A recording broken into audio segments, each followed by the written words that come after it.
Welcome to the Software People Stories. I'm Shiv. I'm Chitra. And I'm Gayatri. We bring you interesting, untold stories of people Associated with the creation Or consumption of software-based solutions. You'll hear stories of what worked, and sometimes what didn't, you will also hear very personal experiences. and insights that would trigger your thoughts And inspire you to do even greater things.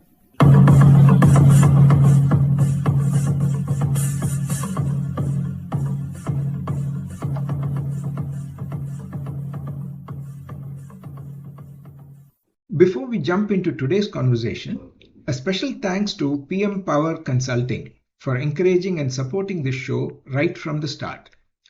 With over 1,000 person-years of collective experience, PM Power has helped many organizations, teams, and individuals chart out their own journeys of excellence and make progress. Thank you, PM Power. Now, let's move to today's episode. My guest today is L.A. Balamurugan, known as Bala. With extensive experience in software development, he now plays the role of a delivery coach. In this conversation, filled with nuggets from his experience, Bala shares his career journey from a computer science degree in the early 90s to roles at HCL, Perot Systems in the US, and Manugistics. After earning a master's in information systems and software engineering from George Mason University, he joined HP Labs in Bangalore as an R&D project and program manager on HP OpenView and became involved in early Agile and Scrum adoption and scaling. He later launched a boutique consulting firm and co-founded BookMyTrainings.com, that's a training marketplace, and grew with it angel funding and expanded into payment collection and L&D program management before COVID led to winding it down. He spent about 7 years as an Agile coach and recently published a startup-focused book, What I Wish I Knew Before Starting Up, covering founders' blind spots, idea alignment, co-founder choices, and emotional resilience. Listen on. Hi Bala, welcome to the Software People Stories. Thank you, Shiv. Hi. When we had our pre-recording call, I got very curious about the book that you've written. But before we get to that, we'll start with your origin story and then how you got into IT, what are the things that you've been doing. And then I definitely want to explore a little more on the journey that you had. Sure. Thank you, Shiv. Thanks for this platform and happy to share my journey, life journey. So started with the B computer science, just like anybody else. I mean, in early 90s, computers was just coming in and without knowing much, we chose the computer science as the subject, which later I realized that I liked. So did my bachelor's and my first job was with HCL. I joined in Noida because I studied and everything from Delhi. So I joined Noida HCL and then they saw that I am from South. So they posted me to Coimbatore. So HCL had a tie-up with Hewlett-Packard HP those days. And apart from the computers and servers, they were also beginning their professional services organization. I'm talking about early 90s. So I was one of the early employees in that professional organization, services organization in Coimbatore. Spent about 3 years supporting all textile clients and various mills. And during that 3 years, journey, we also came out with a online textile information system, which is a HCL's own product, and which they later sold it to many other clients around there. That's where it started. So the technology stack was Oracle and its front ends. HP UX was the default server. Oracle was the database, and the front ends were, you have Developer 2000 reports and forms and Discover 2000. These are all Oracle's front end products. They were very popular along with Sybase and Power Builder those days. Okay. So we did using those tech stack. Later, a lot of people were being sent on site to US through HCL. HCL had a wing called HCL Consulting in Chennai. So through that, I was selected for Perot Systems, which was in the US. And the Perot Systems at that time were doing a car rental, a huge project of about 200 people, consultants, they were doing for national car rental in the US. And so I joined there. Their front end and the tech stack was similar to what I had been using. So about 2.5 years, I was working with them. We completely modernized the reservations, rental, operations, fleet management, and everything for national car rental. Very interesting. So one of the key areas I was involved, I was closely, accountable, was their rental agreement printing. So many years later, in later 2008 or 9, when I got a chance to again, visit US, I had to purposefully go for a rental from National Car Rental to see is my thing is still getting printed. It was interesting to see the similar format. I don't know, technology might have changed, but format and everything looked good. So 2.5 years there. Then after that, I joined another company, which was called Manugistics. So managerial logistics, it was called. In those days, I2 was a very well-known supply chain management company, which was very famous in India as well because it had an Indian founder. And Manugistics was as well, very good in supply chain management, logistics, transportation and things. Top 2, 3, in fact, SAP also came out with APO, which is Advanced Planning and Optimization module later in early 2000s only. But, Manugistics and I2 were into this supply chain, area. So I was part of the demand planning and forecasting part. Okay. Very interesting piece of, domain, good domain, and a lot of things to learn. So we had our customers, all retail customers, whether it is Kraft Foods or is it Circuit City, which is, I think, no longer there. Circuit City, Best Buy, in fact, very incidentally, even McDonald's was, our customer. So we used to forecast their demand of how many, Cokes will get sold and how many they need to manufacture and things. Anyway, so yeah, so it was a very good learning with Manugistics for about 2.5 years. Later, I joined them from as a contractor from HCL to their employee.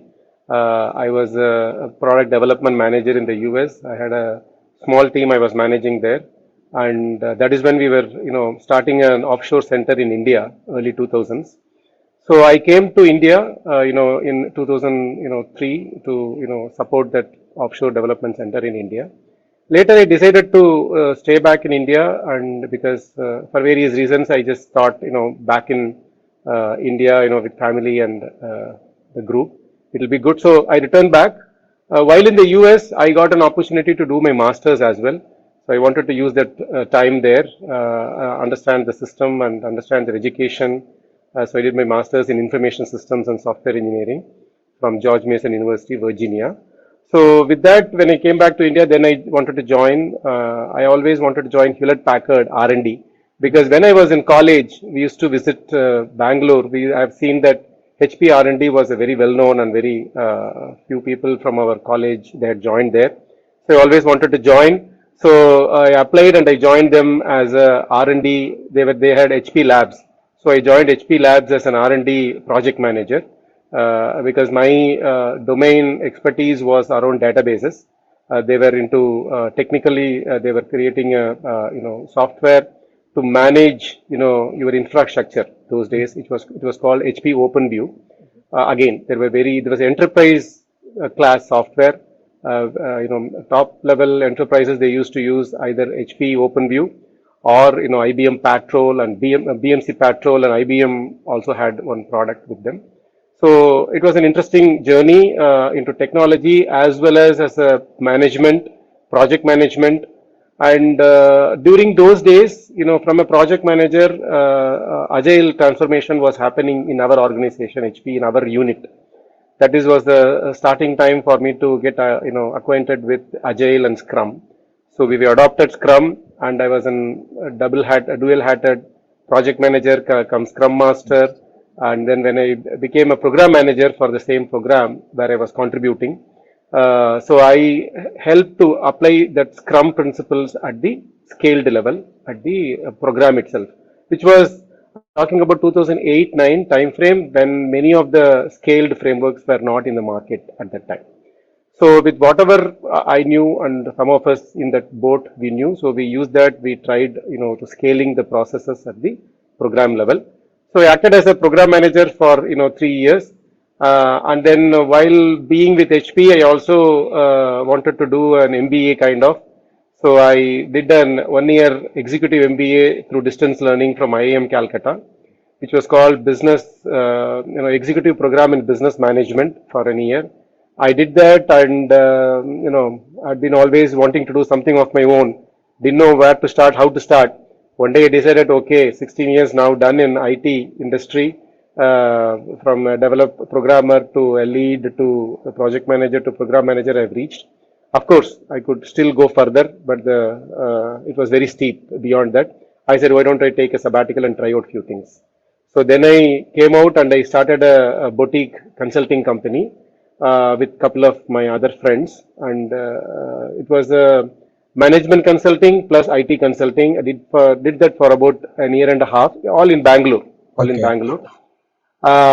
Later, one or two small ventures, startup things I tried to do 3 months, 6 months, and all, it didn't work.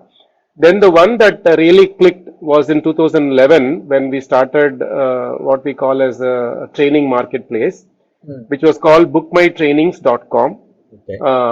Which is a platform just like your Naukri for trainings. Just like your Book My Show is for booking shows, and this is for booking trainings and training courses.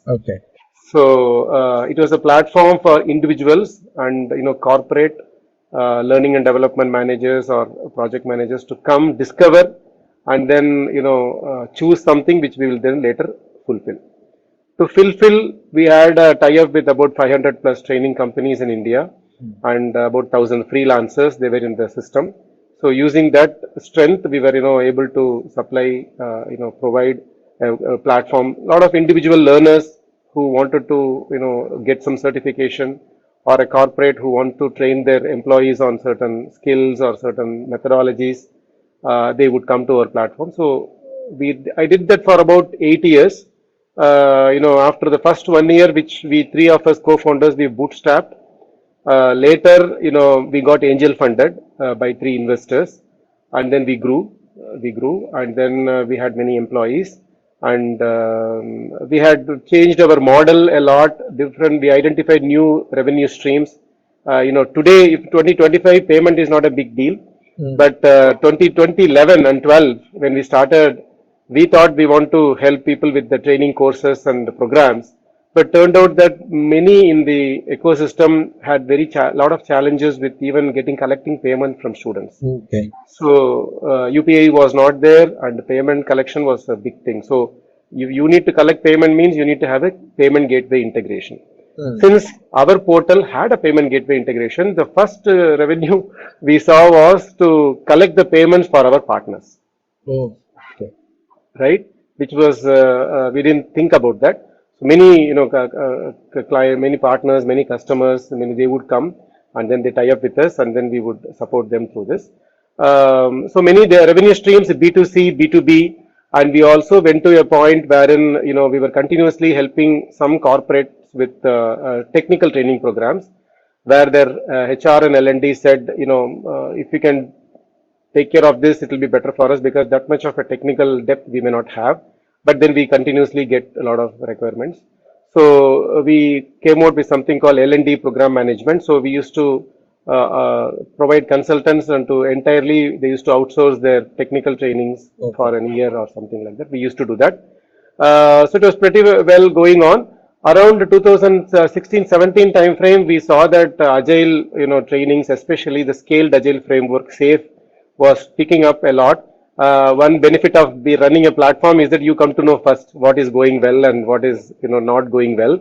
And we saw that there were a lot of need and ask for a safe Agilist or a safe Scrum Master or a safe product owner, because a lot of organizations were implementing scaled Agile framework, SAFe.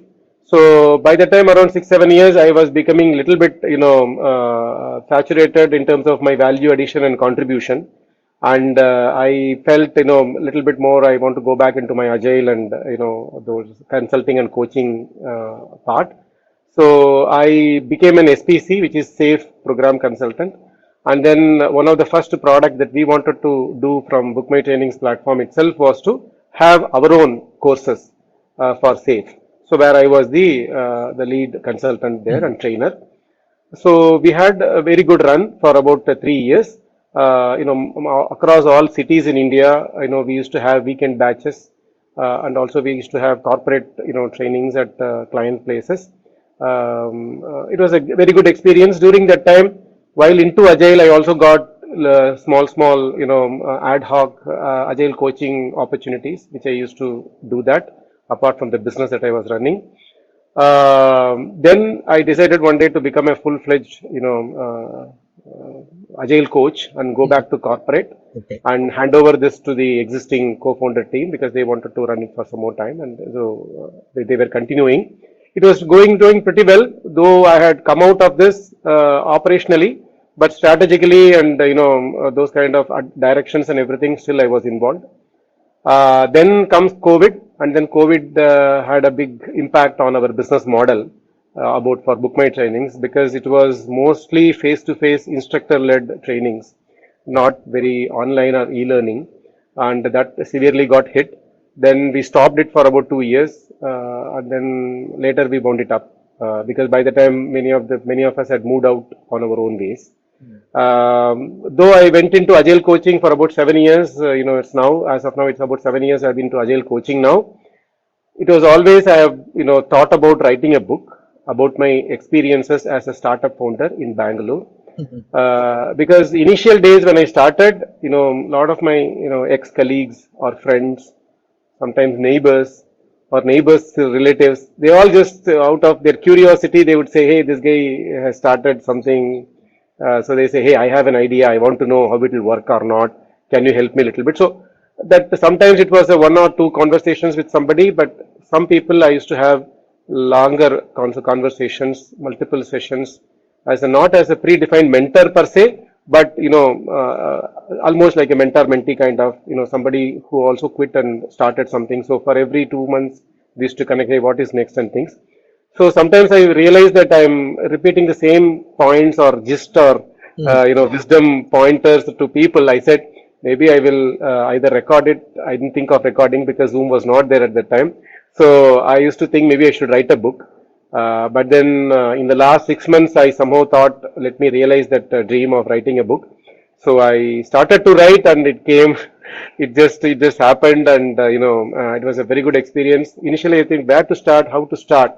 But then once I started to write, and then incidences, ideas, and anecdotes automatically started to flow in, and I was able to finish it very soon. And then I got it launched last week of December. It's about 2 months now. So far getting very good feedback from people of all ages. So yeah, that's where I am. I'm not sure if I took a lot of time or was it okay.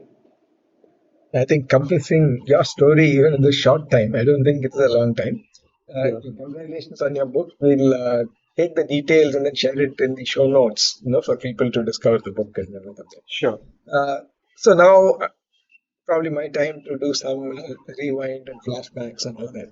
Since you've covered up to the book part now. Yeah. You also referred to it, about these different domains that you worked in, starting with textiles and supply chain, retail, then whether it is this startup, BookMyTraining, etc. How do you normally approach a new domain? Okay. In terms of learning? Yeah, in terms of learning, and then obviously when you go as a consultant, they expect you to give some value, right? Very true. Very true.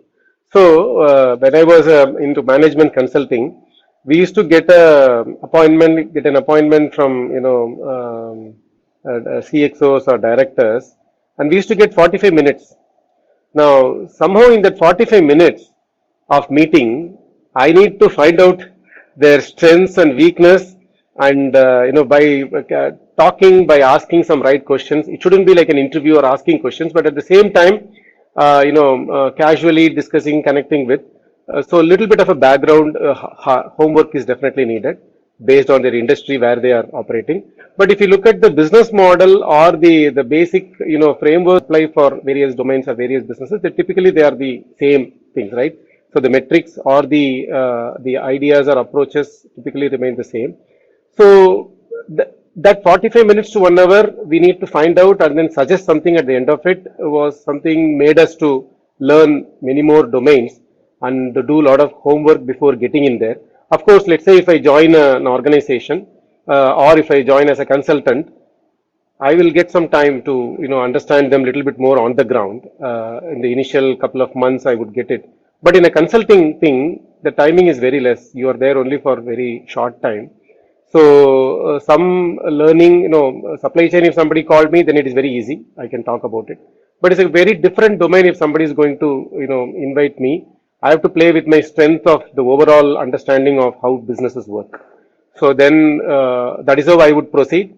In fact, we had come out with something called business health check in those days.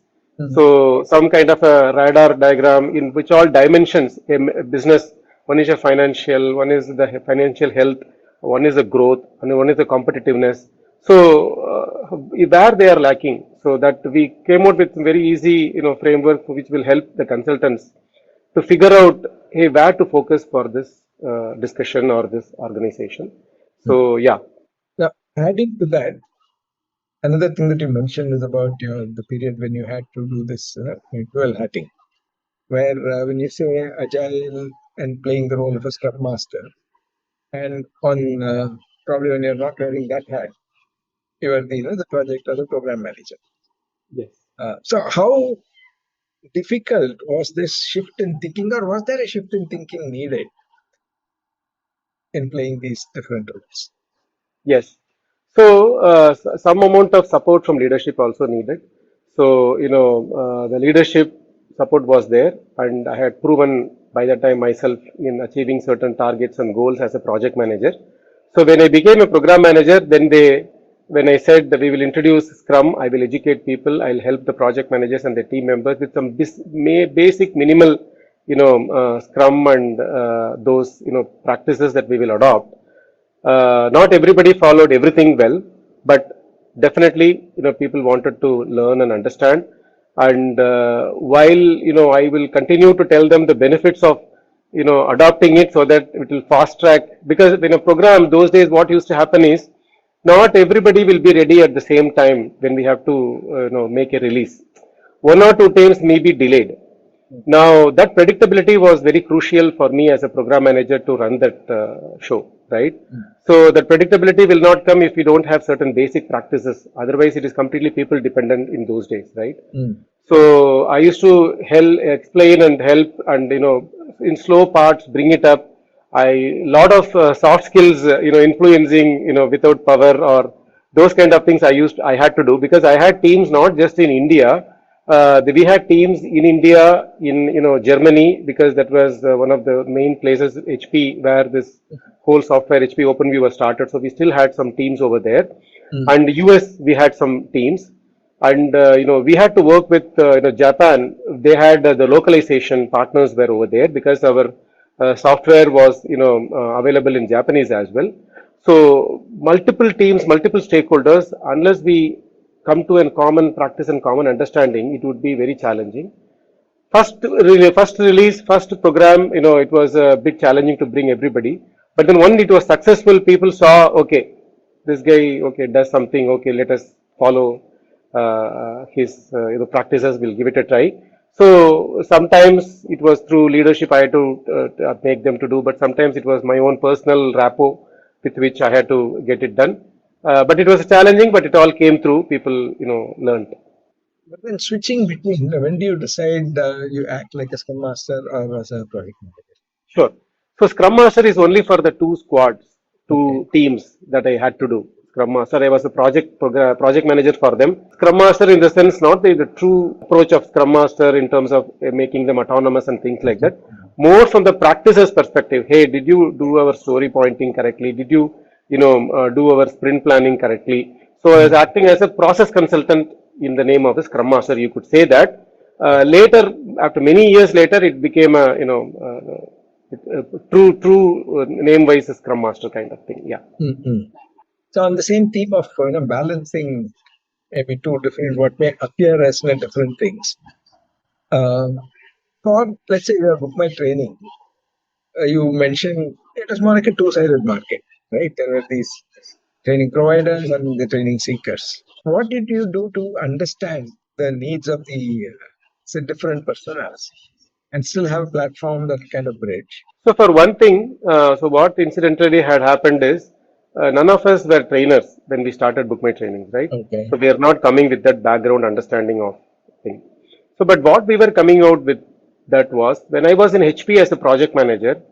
Like I said, HP OpenView was, it will monitor Oracle databases, their health, which means we had to be ahead of the technology curve and understanding the internals of how even Oracle works so that we can monitor it. To do that, my developers needed to have certain very specific niche expert level trainings on certain. So we used to have, databases, all databases we used to monitor, Oracle, Sybase, Informix, MySQL and my MS SQL server. Give an example. Same way you take it for WebLogic server. So all the enterprise applications we used to have teams. So when I had to bring in some trainer, the HR will say, hey, it is too technical for me. I can identify some vendors, but you do the interview and select your persons. Okay.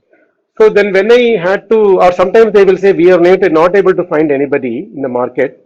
Why don't you yourself find out through your known contacts? And so I had challenge in finding the right people. So that was something that was lingering in my mind when we identified this BookMyTrainings as a concept.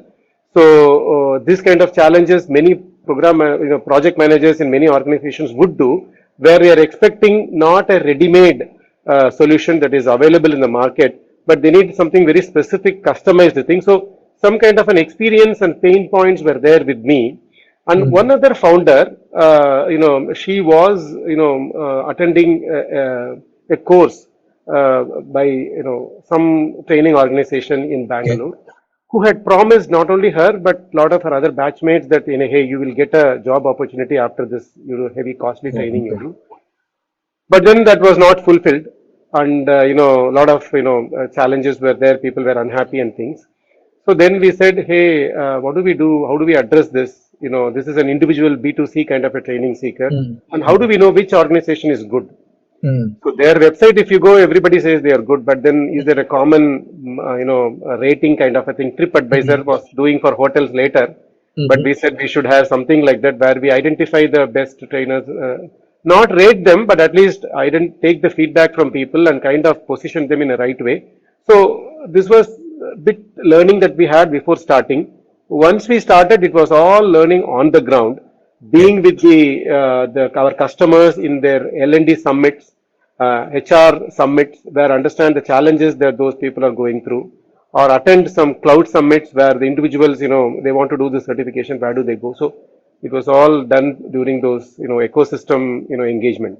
So again, this is an interesting thing. When you say that to understand the ecosystem and start interacting with customers or L&D teams and all that, what they normally call a seat at the table.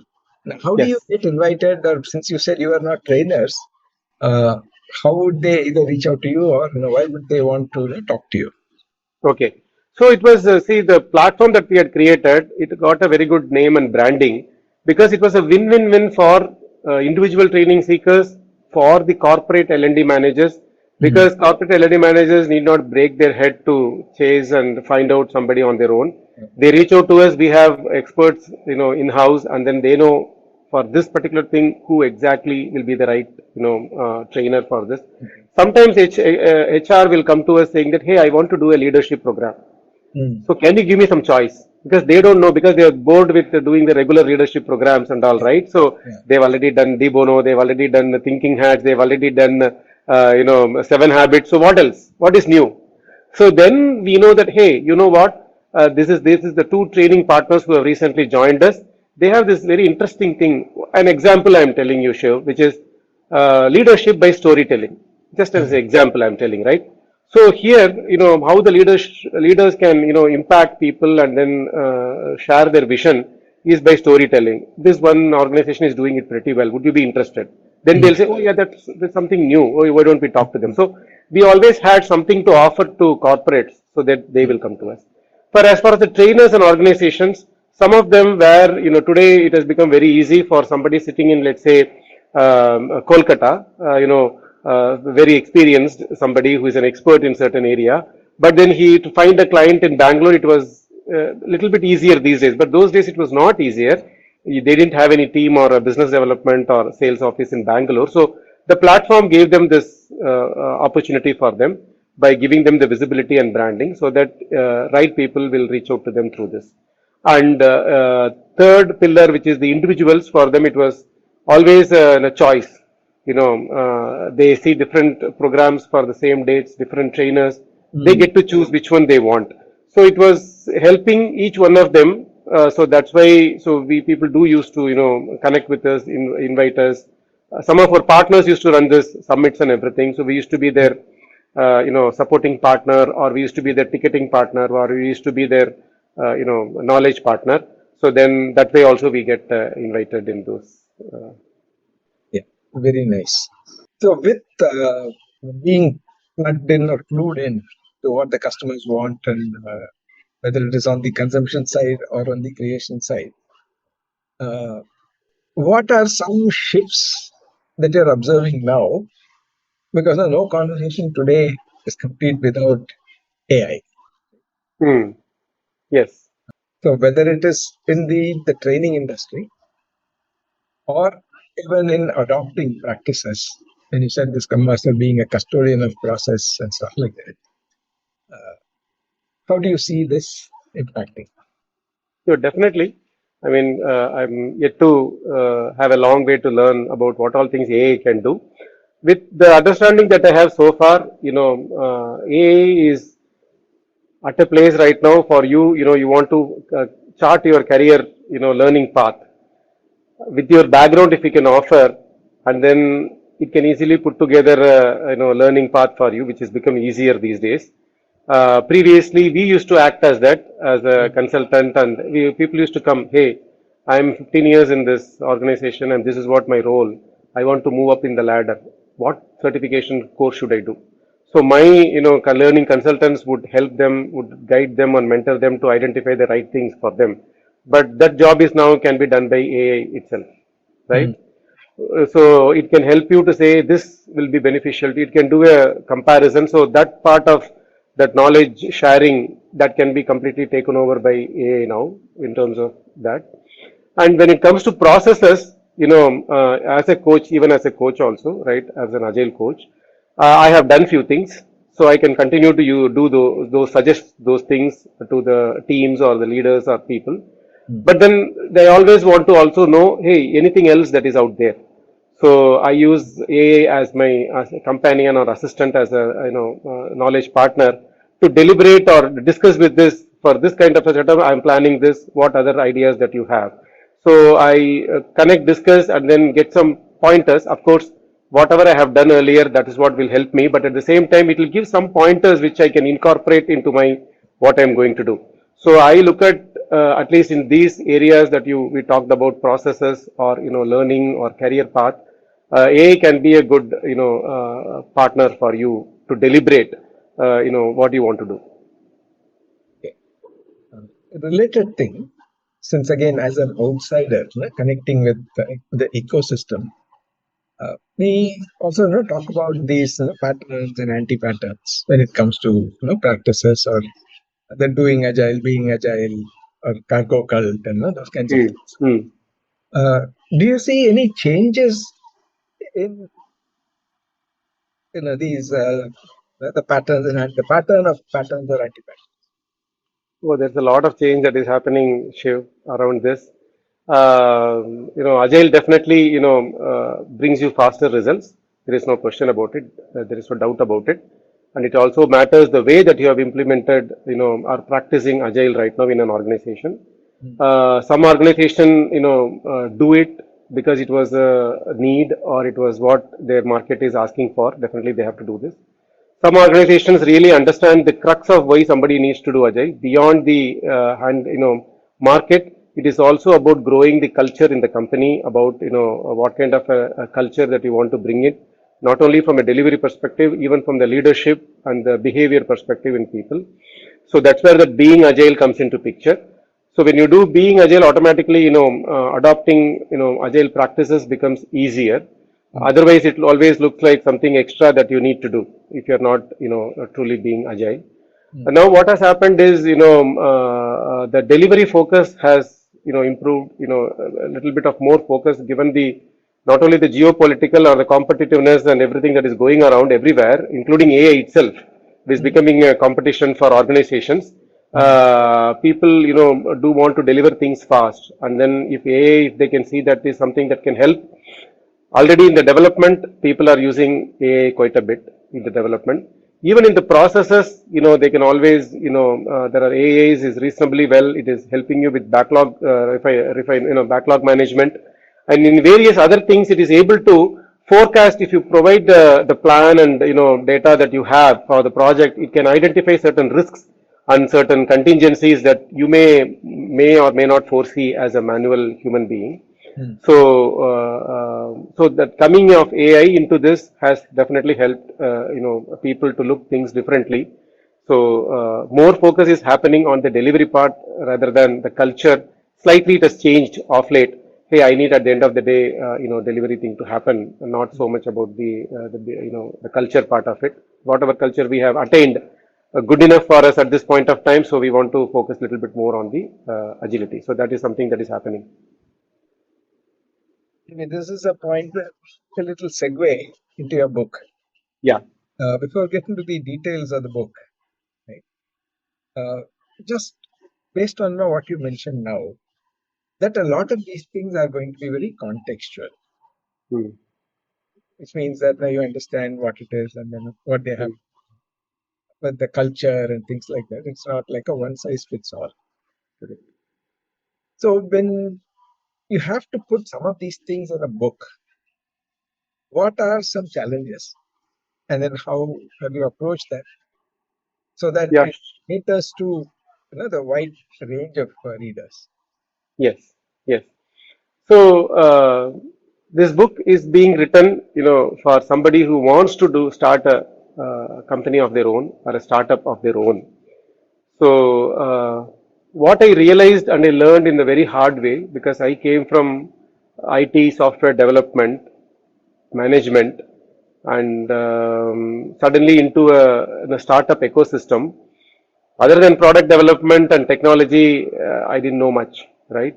To be very honest, I learned many things on the way. When I quit and I started, I thought, I've been such a great person myself, doing good and everything. I can do much more better as an entrepreneur. All my efforts will go towards growth of my company. But then once I came to the ground and then started to run the company, I realized I lacked many things that I wasn't even aware of, right? So in the IT, what we always see, mingle around, move around with people are all about similar to you only. We very rarely we meet with the sales wing of the IT organization. It's very, very rare, very few. So you don't understand how the sales teams operate that much, right? So a lot of things that I had to learn, including sales, marketing, and even conversations, various other things. I thought if whoever is wanting to start something, if they can look at themselves in the mirror and then see where I am good at, like a SWOT, personal SWOT is what I would call. What are my strengths and which areas I think I need to learn a little bit more. So this applies to anybody, irrespective of the domain or the business that they are starting. Any entrepreneur, any startup founder who is thinking of doing something can look at these caveats or these pitfalls, or I can call this as a blind spots, very generic, which applies for all. I have put them down in this book to say that, look at these things. You may be good, you may not be good. If you're not good, you can always learn. You have that growth mindset, and then so that you can learn and ready. Nobody is born as an entrepreneur. It can be learned. So, but then it needs to be important for you to be aware of what you need to do. sometimes even idea. So that is about the learning and the skills and the emotional part. Even emotional part also, you need to be ready for that. So I'm giving a caution there and telling them how to prepare for the emotional turmoil that is going to be as part of the entrepreneurship journey. In terms of idea also, sometimes people wait for the perfect idea and also a good idea which they think it is the trend is going on, AI.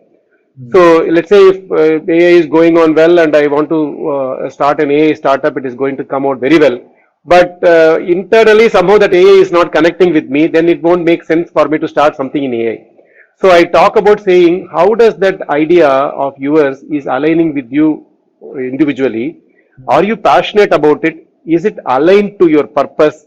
If it is not, then for example, this example I always give saying that let's say that if I'm a foodie, a lot of people these days claim that they are foodie and they enjoy different cuisines.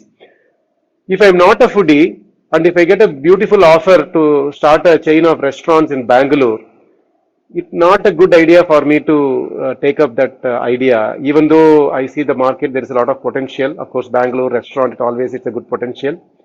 But then I am not a foodie person, so how will I connect to that restaurant? Similarly, if you are doing an idea, if you are connected to it, if you are passionate about it, then the journey won't be as challenging or as tiring. Otherwise, it could be that way. So, yeah, I hope that. What's the name of the book? It is what I wish I knew before starting up. So these are the things I wish I had known before I started my own startup. Hope, I got to know about this. So I would have prepared a little bit more and I would have refined a little bit more. I would have made myself improve a little bit more before launching my startup. So it would have saved some hard times and reduced the learning time for me on the ground. So I wanted to share that with people. Yeah, I'll come back to that in a bit. But before that, since you have been also in training and you've also been watching how things are moving and so on, at least if you take the current hot topic or whatever about all these IT stocks falling, or some announcement from some AI company saying this feature, that feature, and all that, would you be able to share some career tips for two segments of people? Now, one, those who are now considering a career in IT, and two, those who are facing what we might call as a mid-career crisis, saying, I have been doing this, but should I continue to do this? Should I continue to be technical? Should I continue to be managerial? Or should I switch? Or should I look at something else? And so on and so forth. Yeah, sure. So two different set of people you have told me. One is that the starting of the career, I think the way that interviews are being done for freshers has changed in the last few years, if you know. So it is no longer an offline kind of a test, or it is not a verbal interview or something like that. People ask you to do the coding while they are watching you in Zoom, right? So you need to be very comfortable with whatever language or whatever the technology that you are doing. You should have really done something, and then you should be very open and very comfortable with writing something when somebody is looking you, and then able to deliver this. Because some of the real good companies, even for internships, they are doing these things these days. Real good companies I am talking about. Okay. So the key thing I would tell for youngsters who are coming out of college, freshers in the IT, any one or two technology stack area, whatever they are doing, they have done it in the college. They need to be really good at it, and then understand the basics of how to write the program. And these days, program is not just you open one editor, you finish in the editor. While in the editor Visual Studio, you have to jump into multiple, different plugins, multiple some software. It is like a multitasking while developing a small piece of code. So you should be very comfortable in understanding what to pick from where and where to connect and those kind of things, for which that only will come when you have done some, real projects in your college. So that is something that I would strongly suggest people to adapt to changing environment. So that is for the IT and freshers. For somebody at the midlife, crisis kind of 15, 20 years in this, I think we always say that you need to continuously refine yourself, continuously learn, be ready for the next opportunity. But now this AI has made it much more urgent, right? So even for leadership, in one of the leadership forum, the leader came in, that person said that before coming in, I had asked, connected with ChatGPT to say, for this particular, audience, what is the top things I should say? So they prepped a little bit even before coming into this. I mean, that much AI has penetrated, whether it is management or technology. Technology, it is much more tangible and visible. AI integrations, because Copilot, license, everybody has got organizations and people are using it already, not just for technology, but for project management, and even finances, they are using it. Even management, they are using it. So adopting to AI and how it can help your current, role and responsibility is definitely important for everybody, irrespective of whatever role they are. Of course, midlife crisis, when it comes, that is also the time people start to think of doing something on their own, like a startup. That is one segue. And I'm sure for them, your book will be very useful.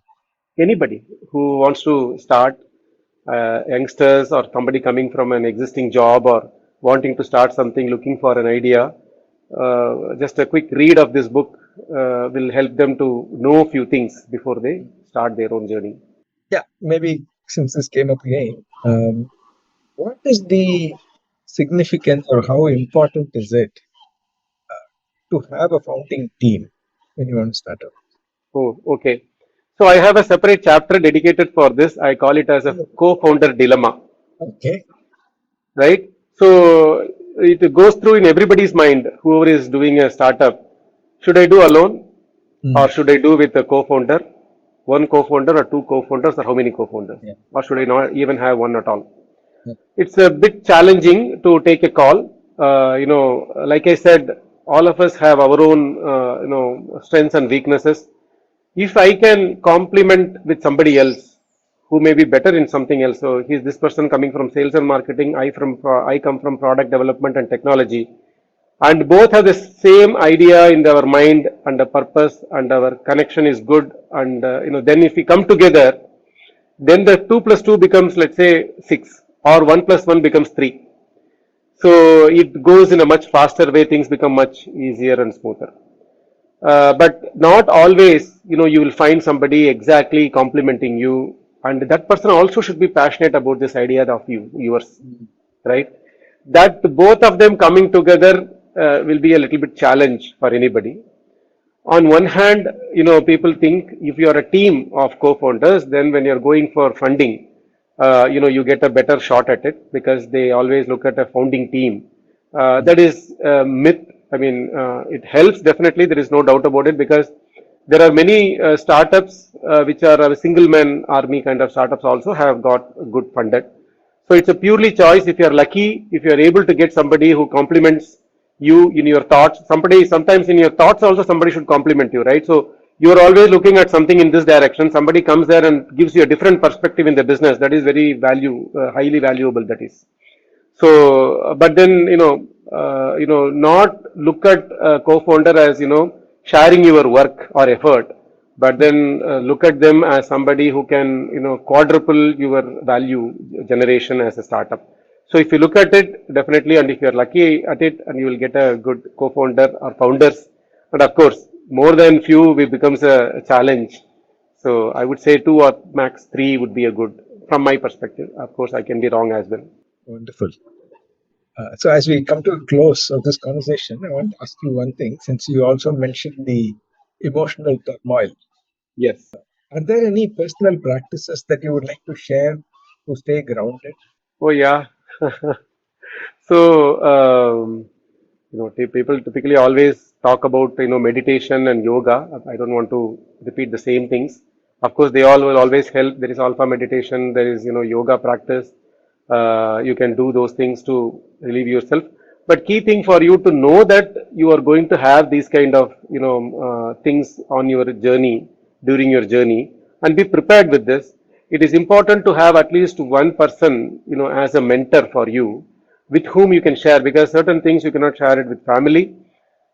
Many things you can share with your co-founder. That is a very good, emotional support that you get from a co-founder, somebody who can lend your ears, who can understand your pain.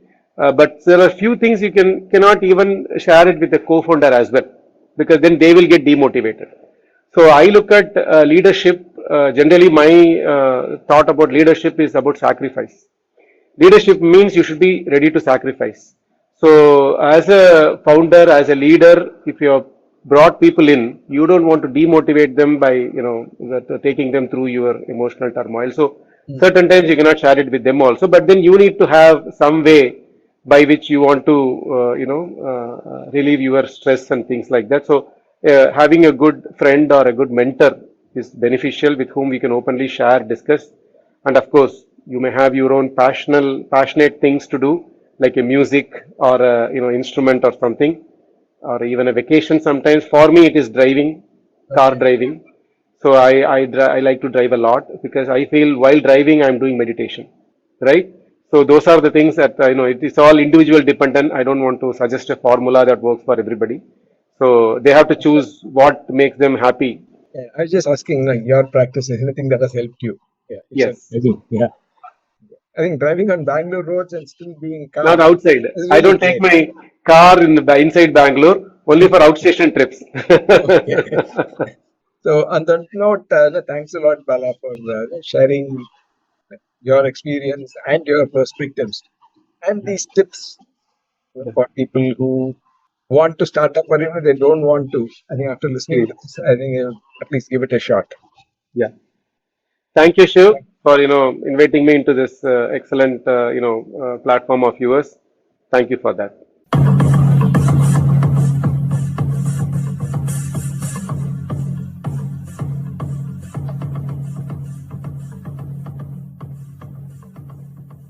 We thank Siddharth for the music and Anita for promoting the Software People Stories. If you like this episode, Please subscribe on your favorite podcast client. And spread the word in your network. if you'd like to share your story, Contact us at podcasts@pm-powerconsulting.com.